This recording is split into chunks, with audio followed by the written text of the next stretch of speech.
Chapter 13. The Subconscious Mind. The Connecting Link. The 11th Step Toward Riches. The subconscious mind consists of a field of consciousness, in which every impulse of thought that reaches the conscious mind, through any of the 5 senses, is classified and recorded. The subconscious receives and files sense impressions or thoughts regardless of their nature. You can plant in your subconscious mind any plan, thought, or purpose that you desire to translate into its physical or monetary equivalent.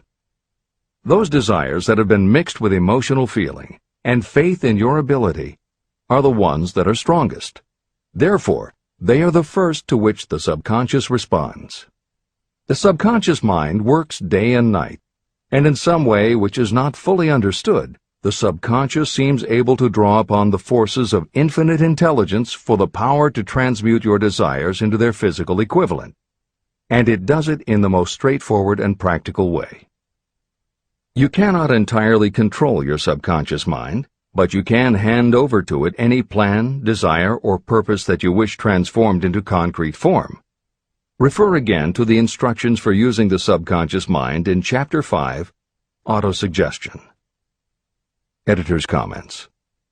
In the chapter on autosuggestion, the 4 primary methods for planting and reinforcing suggestions in your subconscious are: 1. The formulation and writing out of your desire. 2. The repetition of positive affirmations. 3. The creative visualization of your goal. And 4. By acting as though the goal is already yours. This is the end of the editor's comment. From my research, I have concluded that the subconscious mind is the connecting link between the finite mind of man and infinite intelligence. It is the intermediary through which you may draw upon the forces of infinite intelligence. From my research, I have concluded that the subconscious mind is the connecting link between the finite mind of man and infinite intelligence. It is the intermediary through which you may draw upon the forces of infinite intelligence. Only the subconscious mind contains the process by which mental impulses, thoughts, are modified and changed into their spiritual, energy, equivalent. It alone is the medium through which prayer, desire, may be transmitted to the source capable of answering prayer, infinite intelligence. How to energize your subconscious mind for creative effort. The possibilities of what you can do when you connect creative effort with the subconscious mind are stupendous. They inspire me with awe. I never approached the discussion of the subconscious mind without a feeling of littleness and inferiority, due to the fact that man's entire stock of knowledge on this subject is so pitifully limited. First, you must accept as a reality the existence of the subconscious mind and what it can do for you. This will enable you to understand its possibilities as a medium for transmuting your desires into their physical or monetary equivalent, and then you will comprehend the full significance of the instructions given in Chapter 3, Desire. You will also understand the importance of making your desires clear and putting them in writing. You will understand as well the necessity of persistence in carrying out instructions. The 13 principles that are the basis of this book are the stimuli with which you acquire the ability to reach and to influence your subconscious mind. Do not become discouraged if you cannot do this on your first attempt. Remember that the subconscious mind can be directed only through habit. You have not yet had time to master faith. Be patient. Be persistent. Editor's comments. There are 2 aspects to Hill's theory of the subconscious mind. There are 2 aspects to Hill's theory of the subconscious mind. One is the concept of the subconscious as the storehouse of all information and thoughts that you have ever experienced. The second is the concept of the subconscious as the gateway to infinite intelligence. In this chapter, Hill focuses primarily on the subconscious as a storehouse. Expanding on the editorial comment about the subconscious mind that appears in the chapter on autosuggestion, Proof that the subconscious is a storehouse of information is confirmed in the use of hypnotherapy by psychiatrists. Through hypnosis, psychiatrists are able to help patients open the door to their subconscious so that they can retrieve information about traumatic situations that have been filtered out or repressed by the conscious mind. Further proof is in the use of hypnosis by law enforcement officials to recapture information such as license plate numbers and other details that the conscious mind of a witness has filtered out. Although results vary from person to person, there is no doubt that the subconscious has access to information that the conscious mind does not. This storehouse aspect of the subconscious is what accounts for some ideas that come to us through creative imagination. In some instances, bits of information and ideas that our conscious mind has forgotten will connect with each other on a subconscious level to create a new idea, and that idea will be received by our creative intelligence, which presents it to us as a flash of inspiration. You can't completely control this process, but you can condition yourself to come up with more and better ideas. It is a fact that a traumatic experience, the result of which creates a strongly planted idea, can influence the way a person thinks and acts. If that is true, then by intentionally using all of your efforts to powerfully plant an idea in your subconscious, you should be able to create what would amount to a good traumatic experience that will influence the way you think and act in a positive way. This is exactly how you develop what Hill calls a money consciousness. If you do everything within your power to strongly, firmly, and with complete faith and conviction plant the idea that you will be successful and achieve your desire, your subconscious will accept and store that idea. If you have planted the idea so strongly that it is the dominant idea in your subconscious, it will influence all of the other ideas and information stored there. When you have given your subconscious this specific direction that it did not have before, it will begin to put together pieces of information, and through your creative intelligence, you will find that you are coming up with more and better plans and ideas to accomplish your goal. But as Hill says, you can do this only through faith and habit. You must write out the affirmation of your goal, and you must repeat it aloud every day with absolute faith and conviction that you can achieve it. You must vividly and creatively visualize yourself achieving your goal, and you must do it every day. You must conduct yourself with the attitude that says you can accomplish your goal, and that you deserve the help of those who can help you to accomplish your goal. And you must conduct yourself in that way every day. If you seriously commit yourself to doing these things, it will change the way you think and act. Your subconscious will do everything it can to transmute your desire into reality, and other people will want to do what they can to help you succeed. This is the end of the editor's comments. Many statements in the chapters on faith and on autosuggestion are repeated here for the benefit of your subconscious mind. Remember, your subconscious mind functions whether you make any effort to influence it or not. This means that thoughts of fear, poverty, and all negative ideas will affect your subconscious mind unless you master these impulses and give it more desirable food on which it may feed. The subconscious mind will not remain idle. If you don't plant desires in your subconscious mind, it will feed on the thoughts that reach it as the result of your neglect. Both negative and positive thoughts are reaching your subconscious mind continuously. These thoughts come from the four sources. 1. Consciously from other people. 2. Your subconscious. 3. Subconsciously from other people. And 4. Infinite intelligence. Every day, all kinds of thought impulses are reaching your subconscious mind without your knowledge. Some of these impulses are negative. Some are positive. Right now, you should be specifically trying to shut off the flow of negative impulses and actively working to influence your subconscious mind through positive impulses of desire. When you achieve this, you will possess the key that unlocks the door to your subconscious mind. Moreover, you will control that door so completely that no undesirable thought may influence your subconscious mind. Everything that you create begins in the form of a thought impulse. You can create nothing that you do not first conceive as a thought. Through the aid of the imagination, thoughts may be assembled into plans. The imagination, when under your control, may be used to create plans or purposes that lead to success in your chosen occupation. All thoughts that you want to turn into success and have planted in the subconscious mind must pass through the imagination and be mixed with faith, your faith in your own abilities. The mixing of faith with a plan or purpose intended for submission to the subconscious mind can only be done through the imagination.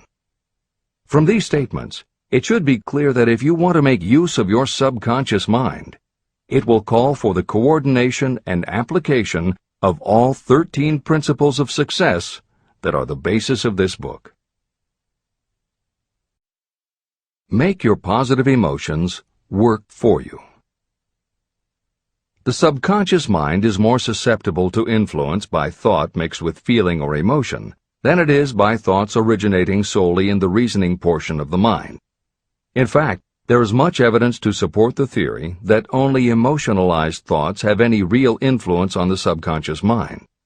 It is a fact that emotions or feelings rule the majority of people.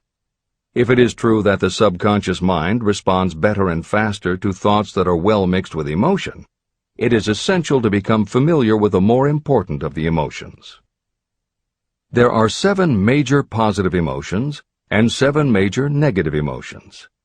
The negatives get into your thoughts naturally and go directly to your subconscious without any help from you.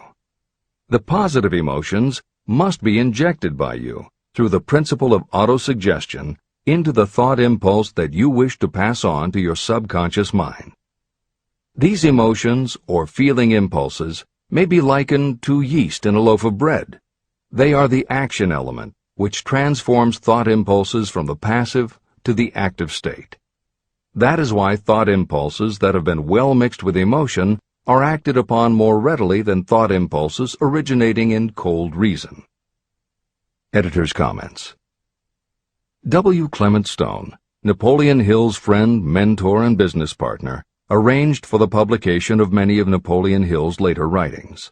The following is adapted from material that appears in 2 of these books: Napoleon Hill's Keys to Success and Believe and Achieve.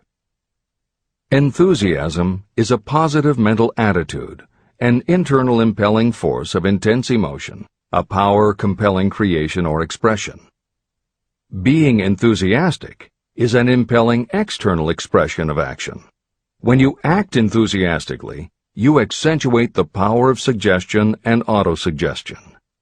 The sales manager, public speaker, minister, lawyer, teacher, or executive who acts enthusiastic by speaking in an enthusiastic, sincere manner develops genuine enthusiasm. If you act enthusiastic, your emotions will follow. By filling your conscious mind with enthusiasm, you also impress upon your subconscious mind that your burning obsession and your plan for obtaining it are certain things. Then, if your conscious enthusiasm dims, your subconscious will be there, full of images of your success, to help you stoke your conscious fires of enthusiasm once again. This is the end of the editor's comments. You are preparing yourself to influence and control the inner audience of your subconscious mind in order to hand over to it the desire for money, which you wish transmuted into its physical, monetary equivalent. It is essential, therefore, that you understand the method of approach to this inner audience. You must speak its language. It understands best the language of emotion or feeling. Following are the 7 major positive emotions and the 7 major negative emotions. I am listing them here so that you may draw upon the positives and avoid the negatives when giving instructions to your subconscious mind. The 7 major positive emotions.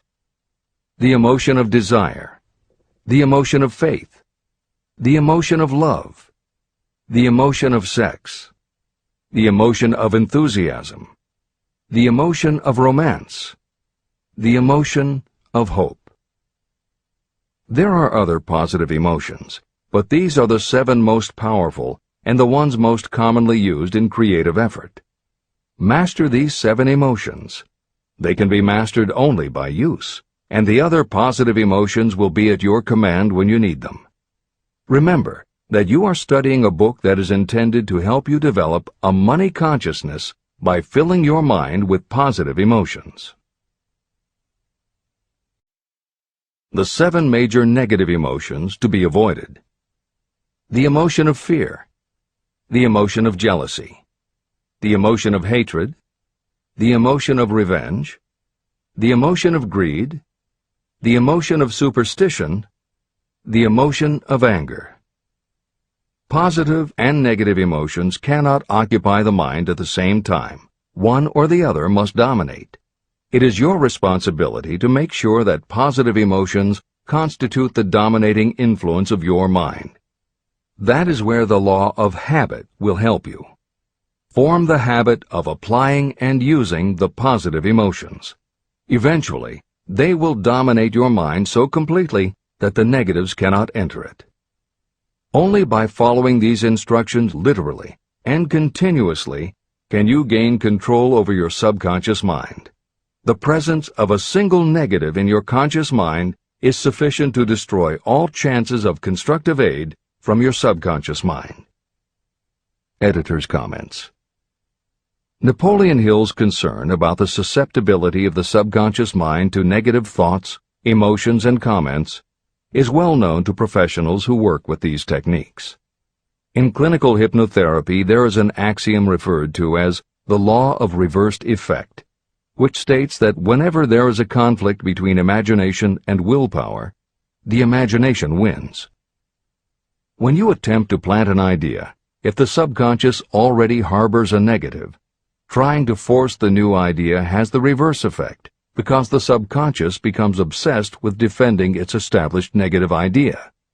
And the harder you try to do something, the more the subconscious resists, and the more difficult it becomes. Even the use of the word try is warned against, because it gives the suggestion to the subconscious of a preconceived failure. The concept of trying implies an ongoing effort. You don't want to try. You want to succeed. If you ask your subconscious to help you try, it may do just that. It may help you try, but it will prevent you from succeeding. Because if you did succeed, then it could no longer help you try, which is what you asked it to do. The cautionary note about using the word try is just one example of the care that should be taken when formulating affirmations and using autosuggestion. The following are some other rules of thumb that most modern experts agree on. 1. Affirmations should always be stated as a positive.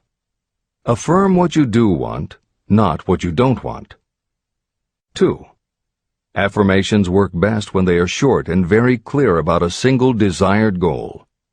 Take the time to write, rewrite, and polish your affirmation until you can express your desire in a short statement of precise and well-chosen words. 3. Affirmations should be specific about the desired goal, but not about how to accomplish it. Your subconscious knows better than you what it can do and how it can do it. 4. Do not make unreasonable time demands. Your subconscious can't make anything happen suddenly or now. 5. Just saying the words will have little effect. When you affirm your desire, you must do it with such faith and conviction that your subconscious becomes convinced of how important it is to you. As you affirm your desire to yourself, visualize it in your mind's eye as big as a billboard. Make it big, powerful, and memorable. 6. Repetition of your emotionalized affirmation is crucial. At this time, it is your habit to think one way. By repeating your affirmation often every day, your new way of thinking will begin to be your automatic response. Keep reinforcing it until it becomes second nature to you, and your habit will have become to think the new way, the way you want to think. This is the end of the editor's comments. We form habits based on the degree of reinforcement we receive. Habits make no moral judgments. They can be either good or bad. Both are formed through repetition. If we try something and like the results, we repeat the action. You can replace negative thoughts with positive ones. You can replace inaction with action, and you can form any habit you choose. Your thoughts are the only thing that you can completely control if you choose to do so. You can control your thoughts to control your habits. The secret of effective prayer. Most people resort to prayer only after everything else has failed, or else they pray by a ritual of meaningless words. And because most people who pray do so only after everything else has failed, they go to prayer with their minds filled with fear and doubt. Because fear and doubt are the emotions that are mixed with their prayer, these are the emotions the subconscious mind passes on, and these are the emotions that infinite intelligence receives and acts upon. If you pray for a thing, but as you pray you have fear that you may not receive it, or that your prayer will not be acted upon by infinite intelligence, your prayer will have been in vain. Prayer does sometimes result in the realization of that for which one prays. If you have ever had the experience of receiving something for which you prayed, go back in your memory and recall your actual state of mind while you were praying, and you will know for sure that the theory here described is more than a theory. The method by which you may communicate with infinite intelligence is very similar to the way the vibration of sound is transmitted by radio waves. Sound cannot be transmitted through the atmosphere until it has been changed into a very high rate of vibration. The radio station takes the sound of the human voice and modifies it by stepping up the vibration millions of times. Only in this way can the energy of sound be sent over distances. After this transformation has taken place, the energy, which originally was in the form of vibrations of sound, is broadcast or transmitted as a radio signal. When a radio set receives the high-speed transmission, it then reconverts that energy back to its original slower rate of vibration. And when it is stepped down to its original rate, it vibrates the diaphragm of the speaker, which reproduces the original sound of the voice. The subconscious mind is the intermediary that translates prayers or desires into terms that infinite intelligence can receive. The answer comes back to you in the form of a definite plan or idea for procuring the object of your prayer. When you understand this principle, you know why mere words read from a prayer book cannot serve as an agency of communication between the mind of man and infinite intelligence. Do not expect troubles, as they have a tendency not to disappoint.